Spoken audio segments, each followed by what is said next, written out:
ये सबसे सुरक्षित आश्रय है जिसे मैंने देखा है, क्योंकि यह 100 साल पुराने पेड़ के अंदर चतुराई से छिपा हुआ है। इसका बाहरी आकार भी आसपास के वातावरण के साथ एकीकृत है। यहाँ तक कि अगर जंगली सुअर की बहन आधी रात को घर में घुसने की कोशिश करे तो भी यह 1 इंच भी हिल नहीं सकता। शुरुआती सर्दियों के जंगल में हर जगह सूखी टहनियाएं और पत्ते बिखरे हैं, जैसे आमाओं की बेरोजगारी। इसलिए उसने अपने कुत्ते के साथ बाहर जाकर मन को हल्का करने का निर्णय लिया। उसे अचानक एक 100 साल पुराना पेड़ मिला जो बीच से टूट गया था। कुछ साधारण ठोकरें मारने के बाद आमाओं ने तुरंत पानदुआन किया कि अंदर बहुत कुछ है। इसलिए उसने जल्दी से लकड़ी का कोयला लाया और पेड़ के तने पर चित्र बनाने लगा, यह सोचते हुए कि इसे रहने के लिए एक घर में बदल देगा। फिर आमाओं ने एक हाथ में पकड़ा और एक आरा निकाला और बनाए गए रेखाओं पर छिद्र खोदने लगा, ताकि आरा आसानी से अंदर जाकर सटीक कटाई कर सके। इस तरह की चतुर योजना न केवल आश्रय के प्रवेश द्वार को निर्धारित करती है, बल्कि काटे गए लकड़ी के टुकड़े भी बड़े दरवाजे के रूप में काम आ सकते हैं। Snip snip snip.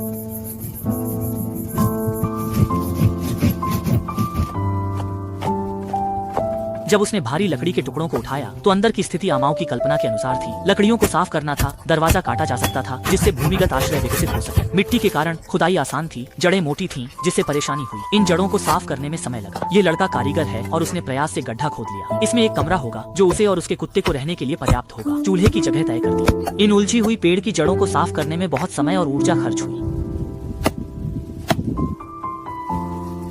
यह लड़का कारीगर है। उसने गड्ढा खोदा जिसमें कमरा हॉल है जो उसके और कुत्ते के लिए पर्याप्त है। ठंड के लिए आमाओं ने चूल्हे की जगह तय की। तापमान 0 से नीचे है, चूल्हा जरूरी है। योजना के बाद आमाओं ने चिमनी मापी और तना रखा। धुआं रोकने के लिए आमाओं ने खोखला तना सुरक्षित किया, क्योंकि तापमान 0 से नीचे जा चुका है। केवल लगातार गर्म रखने वाला चूल्हा ही सुनिश्चित कर सके कि वह रात आराम से बिता सके। योजना पूरी करने के बाद आमाओं ने धुएं के चिमनी की स्थिति को सावधानी से मापा और एक लकड़ी का तना निर्धारित स्थान पर रखा। फिर उसने लगातार नीचे की ओर जोर से ठोकरें मारना शुरू किया, जब तक कि यह चूल्हे के अंदर नहीं पहुंच गया। इस तरह धुएं की समस्या आसानी से हल हो गई।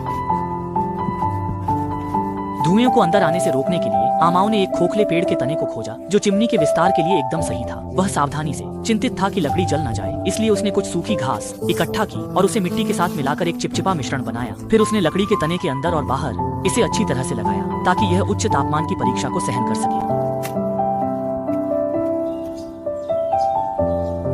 सही समय पर जैसे ही आमाओं ने अपना काम पूरा किया, आसमान में बर्फ के फाहे गिरने लगे। आमाओं ने तुरंत सर्दियों की पहली आग जलाई और जैसे ही धुआं धीरे धीरे उठने लगा, इस सुनसान बंजर भूमि में आखिरकार थोड़ी गर्माहट आ गई। इसके बाद उसने कुछ लेटे हुए कंगारुओं को इकट्ठा किया और उन्हें एक एक करके सही लंबाई में काटकर आश्रय के ऊपर रख दिया, ताकि वह छत के लिए सामग्री बन सके। जब वह छत बिछाने के आधे रास्ते में था, आमाओं ने पहले बिस्तर को ठीक से व्यवस्थित करने का निर्णय लिया। इसलिए उसने दीवार के कोने में एक खाई खोदी। लकड़ी की छड़ें को ठीक से एक दूसरे में डालकर एक ऐसा बिस्तर तैयार हो गया है जो जमीन से अलग है।